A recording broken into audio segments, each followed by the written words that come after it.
Good evening, ministers, madam. A couple of points, and this isn't applicable necessarily to St. George's. It may come to that.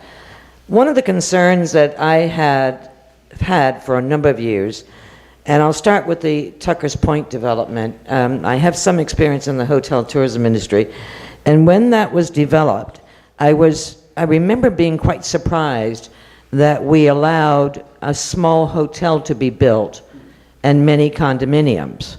And I say that because one of the things I did learn, and I'm not the finance person like Deputy Premier Richards here, but one of the things I learned in the business was the ratio of number of rooms versus the high cost of operations. And lo and behold, look what happened to the hotel at Tucker's Point. I also hear, and perhaps I'm not correct on this, but I understand that perhaps a similar situation may be approved or has been approved for Morgan's Point.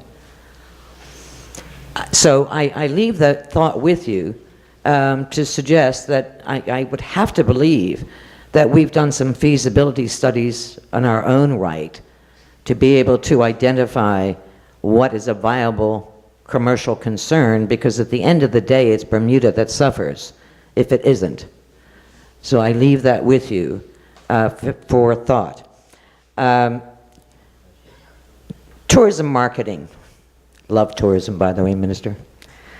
One of the things I think that is so important, and I honestly don't see it happening as much as I think it should happen, is getting the messages out to the people of Bermuda, getting us on board, making us understand what the messages are out there in the overseas trade, so that we can relate to what the goals are, we can communicate effectively to those who come to the island.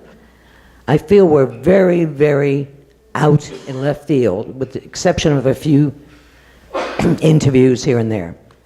Again, I put it on the table. I think we need to do a much better promotional effort and ongoing communications program for the people of Bermuda. If you want us to be successful, you have to get us all on board, and we have to be part of the solution and not part of the problem. Thank you. Last but not least, sorry, sir. We were talking about the fact that our properties are somewhat run down, some of our facilities are old. Absolutely. But here's something that impacts me an awful lot, and it's been going on for a lot of years. The roadworks. Image is everything. If you want to look successful, you better dress successful, they say. And quite frankly, driving around this island, I don't care where you are, those roadworks are telling us the wrong message. Maybe it is the right one, but hey, let's pretend it isn't. I know it's a huge financial issue, but guess what? I remember some years ago when I drove into St. George's, the town, I said to a then politician, what are we going to do about the streets of St. George's? They said, what do you mean? I said, the message is, from the condition of the streets and the tarring upon the tarring, that it's a failure. Our roadworks, somewhere along the line, and God forbid, you know, everything is money driven. Where are we going to find it? I don't know. But that visual impact is so important to the success of the island. I can't stress that enough. And that's it for me. Thank you very much. Is there any other hands? Sorry. Oh, let him answer.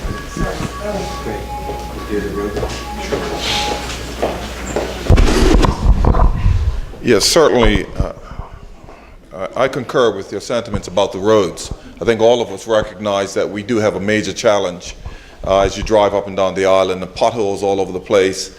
I do get daily calls, and we actually have a truck that is going around the island circulating just to get to the potholes that we do have. We do have a challenge right now with the asphalt plant. It has been down several months.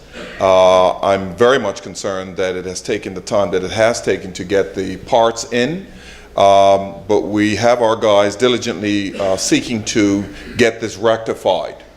What I can say is that we know we need to fix it. We were using East End asphalt to help fill in some of the areas that we were not able to get to, and then they also had some challenges with asphalt as well, which led to even more issues with our roads. If you notice also, there was a question on South Shore Road where the asphalt was put down and rain came along and just completely washed it all away. That's when our team realized that we did have a challenge with the asphalt plant.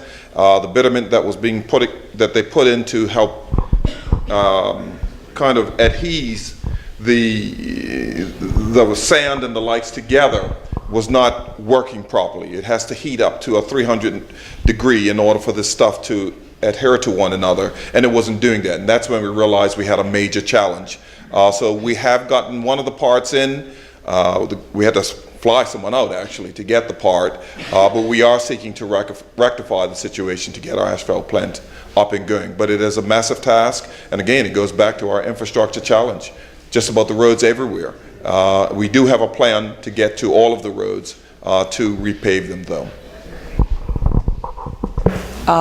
ACON is going to be the builders of the airport, correct?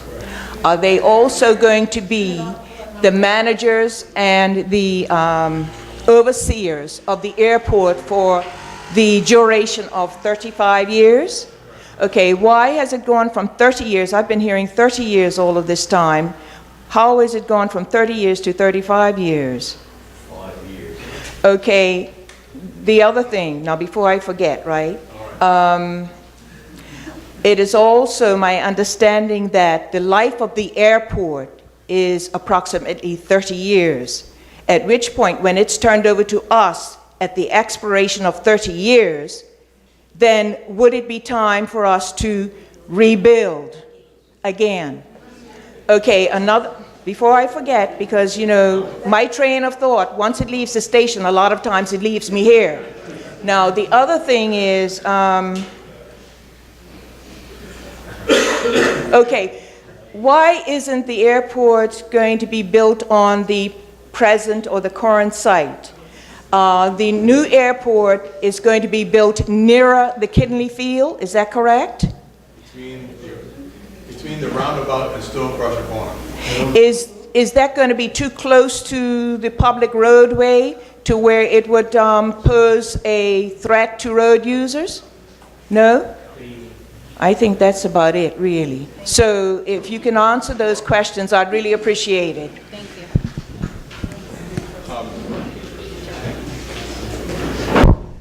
Yeah, I guess for everybody else's edification, yes, ACON is the developer and will be the organization that has a concession for 35 years. There's no sinister reason why it's 35 years instead of 30 years. When we originally announced this, we thought it would be 30 years, but now that we've worked on the financial models, we now have come up with 35 years. Just the financial model works over 35 years. It didn't work as well over 30 years. I don't know where you got the idea that the life of this airport would only be 30 years. That's one of those pieces of misinformation that are out there that are just not true. You know, we have the old airport that's lasted since 1940, right? And I remember going there as a kid, and I'm still here, and that airport is still here. So well, that's right. Matter of fact, I might be looking better than the old airport, actually. But in any case, I think that that is one of those sort of urban legends that just isn't true.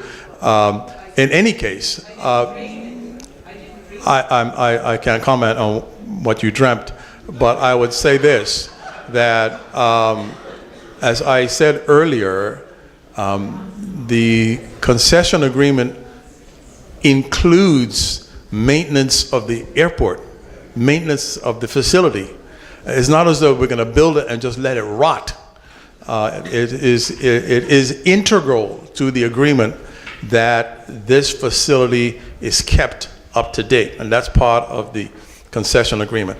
And your last question about the location of the airport, I already mentioned that already, that the current location is on the southern coast facing Castle Harbor, and because of that location, it is prone to storm surge. The new location is less prone to storm surge. And the storm surge and hurricane damage is one of the major reasons why we need a new facility that is located properly. And as the young lady behind you pointed out, or enabled me to point out, that's half the problem. The other half of the problem is the causeway. And when we can figure out in this government how to finance a bridge to replace that causeway, we're going to do it.